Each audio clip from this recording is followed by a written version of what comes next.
the show. Guess what? It's Friday night and we are at the shop. We're gonna do a little mod real quick. And this mod is one of the cheapest mods, but if you wheel your Bronco, you shouldn't pass it up, period. Let's check it out.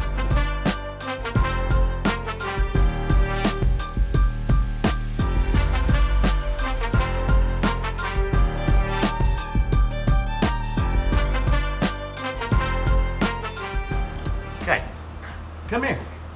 Now, you just saw me doing a run around real fast in the shop. But first I want to give a shout out to G. Messer Ford and Chase Rummel for this sick Broncos hat. They got me a couple other ones like this. Love your Ford guys. Love your Bronco. Love your brand. I've been running with Ford for a long time. This is my work trucks and everything else that I do, my personal stuff. Anyway, I had to shout out to them real quick. So you saw me running around the shop. This is a quick deal. And anyway, what I was telling you is if you wheel your Bronco, I gotta call you asking for trouble if you don't buy this cheap part. It's the cheapest thing you can do to your Bronco to make it safe for you to go wheel and get home with no problem. If you get your wheels in a bad placement or you get to popping and bopping and bouncing on an obstacle like this, you're gonna pop something. And generally, this is what it is. Let me show you. Okay, this is what it is. This is the outer tie rod. And so everybody knows it's inherently flawed from the factory. And the reason being is it just wasn't beefy enough. So right here, along these threads, between the threads and the actual taper part is where they're breaking. And a lot of these are happening with not a lot of adverse pressure on the outside of the wheel pushing in or out. It's just a factory weak point. So let's fix it before you wheel it. I know that you just paid a whole lot of money to get a Bronco and all this stuff, but let me tell you something. You're gonna wheel it, you're gonna wanna take it to the lease, you're gonna wanna bash on it. The last thing you wanna do is get your Bronco out somewhere and have this flimsy little part break. Now, just so you know, there's a model of Ranger that if they don't have this one in stock when you go looking at them, there's a model of Ranger that actually is the same damn tie rod. And I wanna say it's early 90s, but I'll try to find it out and put it on this video so you'll know. Throw one in your kit, they're super cheap. I think they're 40 bucks. So if this ever happened, you could pull this out, replace it, and you'd be on your way. But instead, I also want you to watch this video because I'm gonna show you this, what you can replace that with right there and automatically give it a reinforcement for under $50, guys. And it works.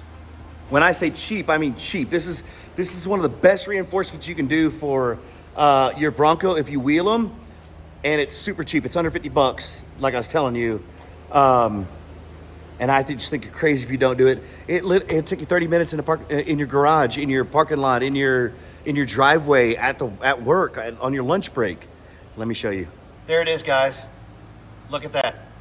The tie rod sleeves. That's all it is a reinforcement. It encapsulates the tie rod at this end, slides up and over the tie rod where that thin threaded area is, and acts as an outside brace. Look at the cost. $44. Guys, if you don't order this right now, and I'll link it and it'll be in the description below. If you guys don't order this right now and put it on this weekend before you go wheeling, you're crazy. Because a tow bill or going and getting one and coming back and all that stuff, if it inherently happens to you because you're wheeling, it's gonna cost you way more than $49.95. Let's get into the install. Okay, here it is, the box. The box.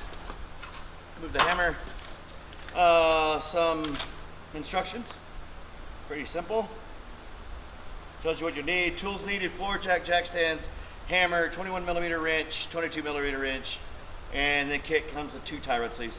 I'm going to do a little different. I'm going to show you a little different way to do it by the counting method, but any way you want to do it, it'll work.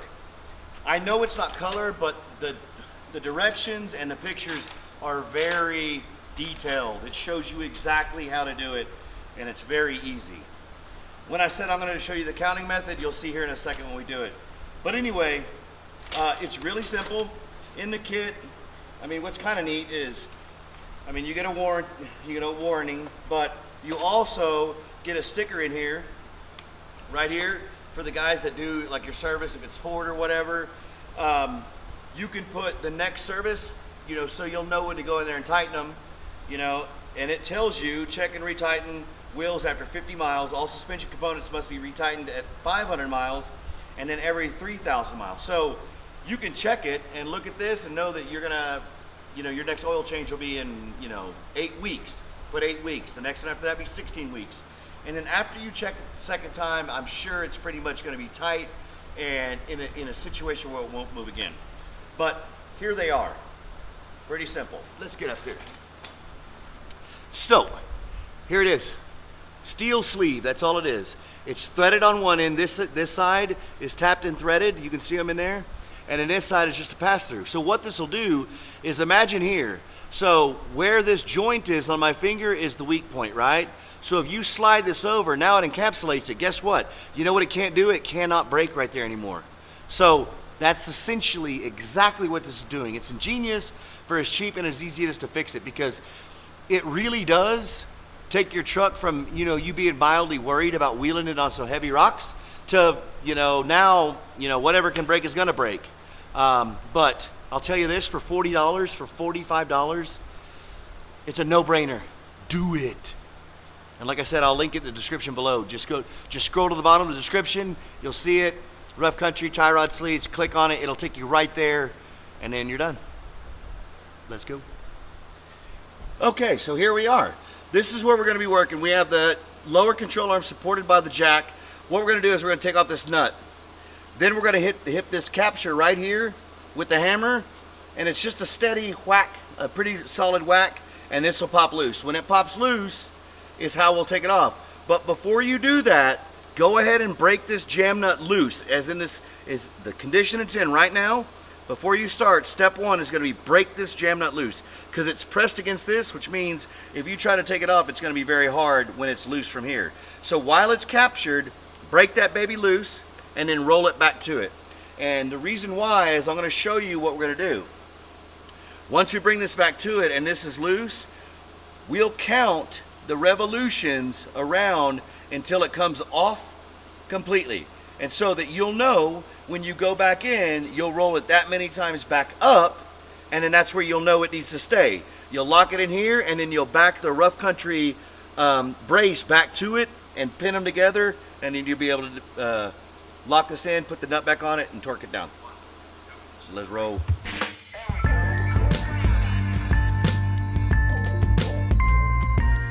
Okay, if you watched the video, if you watched closely, it was about 6 good solid whacks right here on this kind of beveled area, and you saw it just pops up. Now it's free, okay? So this is where I was telling you we're gonna wanna count, because we're gonna know exactly, we wanna know exactly where it is. The next thing I'm gonna do is a trick that I need you guys to learn. So what I'm gonna do is I'm gonna take a little bit of tape and I'm gonna run it around behind here. So we'll know no matter what, if that interior brace goes past that, it's gone too far. Because if it bumps into that tape, you know that now it's roughly the thickness of this nut, okay? So I'll show you that now.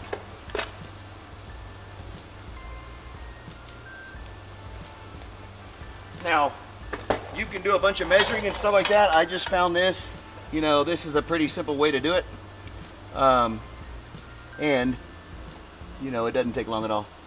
Because again, the last thing you want to do is have your steering off. So all you do is wrap it a couple times. So obviously it's going to create a small little collar that you'll know that the sleeve will kind of run into, and you'll be able to feel it. So that's all we're doing here. That's really all it is.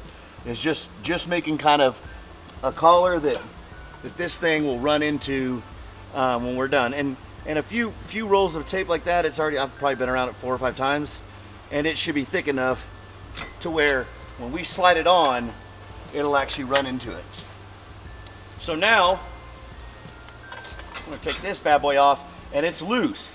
So remember, and if you need to mark it or whatever, you see on top of mine it says Lusk, so I can tell that the letters are on top.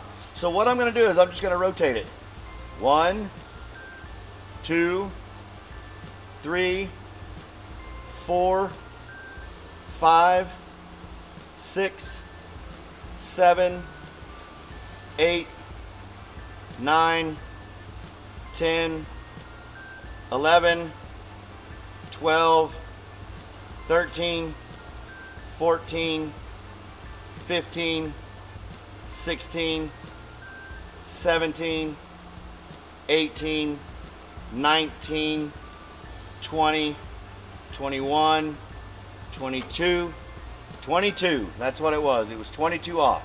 Okay, so there's that. Now remember, we're not going to use this jam nut anymore, so we're going to go ahead and walk that off. Now, one thing I don't see in the directions is that they don't have any instructions in here to use some anti-seize, but I'm going to, because these are two dissimilar metals, and I'll show you why, that what I've already seen. So on here, gosh dang it. See if we can get it to focus, but on here, you'll see a little corrosion already, and that's just because there's two dissimilar metals being used, so it creates corrosion. So what we're going to do is we're going to knock this out, and we're going to go ahead and throw some anti-seize on right here and kind of take care of that.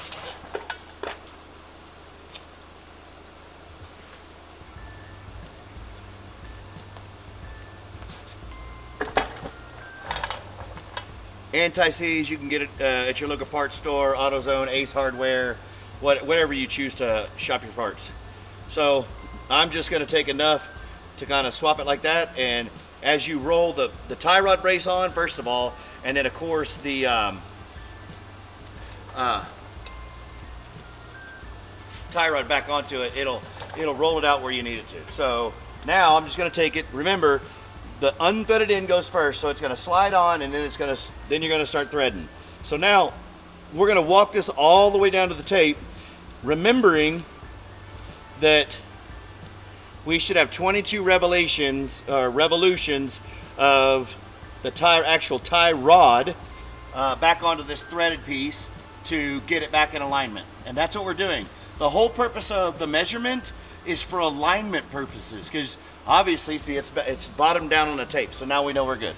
Because you need to put this back in the exact position it was, that way you won't have to go get an alignment, right? That's the whole purpose of not having to go get an alignment. So here we are. So 1, 2, 3, 4, 5, 6, 7, 8, 9, 10, 11, 12, 13, 14, 15, 16, 17, 18, 19, 20, 21, 22.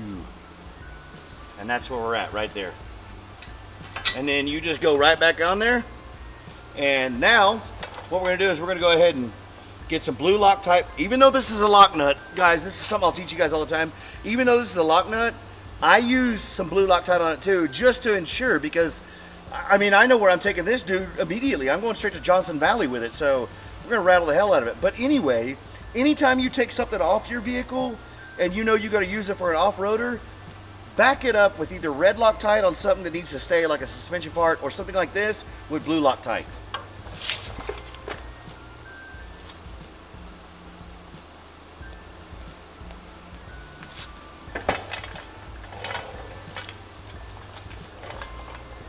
So I'm just going to take a little bit of blue Loctite and put it in here on the threads. And I mean, literally, it's just a drip. Just a drip. And I'm going to run this bad boy up. And then here we go. Here's the noise. And I'm going to push down on it so it seats well.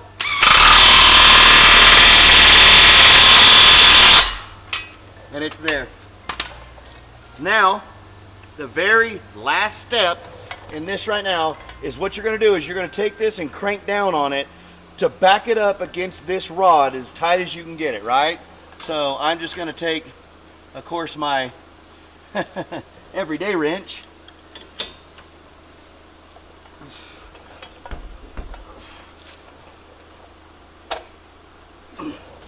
And all I did was as hard as I could pull on it, what I did is when I'm turning it downward, I'm actually forcing it back into this tie rod to make it a unified connection because it's super tight together.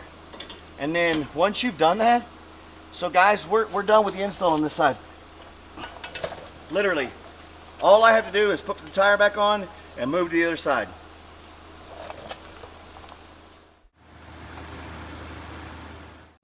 Okay, fast forward 5 minutes and we're done. It literally took me 5 minutes to do the side. As you can see, it's done. And if we look in there, you can see them. And so it's all still in alignment. And now you can see how it's taken up the gap where it was really, really thin. So I think you guys can understand why I say it's a no-brainer. This whole thing, we'll see in the video, but you'll have a little bit of extra add-in for the intro and stuff like that, but 25 minutes, maybe. That's what I'm saying. Guys, do it. Girls, do it. $45 is a huge security blanket. Anyway, when you're done, I want to show you this. The only thing you should have when you're done is these 2 jam nuts from them. That's it. If you have anything more than this, you need to figure out where they came from. But as always, thank you for watching. Thanks for checking in. Thanks for checking up on me. As you can see around the shop, there's all kinds of stuff going on. Everybody's asking for a new video about this. And I know you guys saw over there behind Fat Boy Raptor, a huge floor section. That goes in here. That's part of King of Prep. And I know you guys saw the elephant in the room.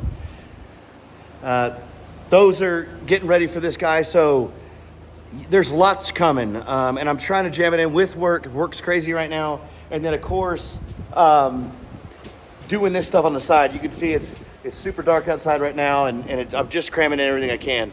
I'm rambling. Again, if you want to support me and you like this kind of content, give me a hug. Hit that like button. Subscribe. It's free. But if you hit that like button, no matter what, it's going to feed you more Bronco content, and it's going to beat the algorithms of YouTube. It's going to tell YouTube, you specifically, not anything about me, you specifically want to see more Bronco content, and it'll put it in your feed. So when you open up YouTube, you'll start seeing more stuff about Broncos and things like that. It'll start feeding you. So like us. Give me a like. And then, like I said, subscribe. It's free. I have a Patreon. www.patreon.com/MaximumOverland. If you want to, in some kind of small, meaningful way, support what we do, everything I use in that is like parts, spray paint, sandpaper, tools that I don't have. Anything that I'm doing to show you guys how to do things, that's what I use that for. Nevertheless, thanks for coming back. Remember to like, share, and subscribe. And we'll see you next time.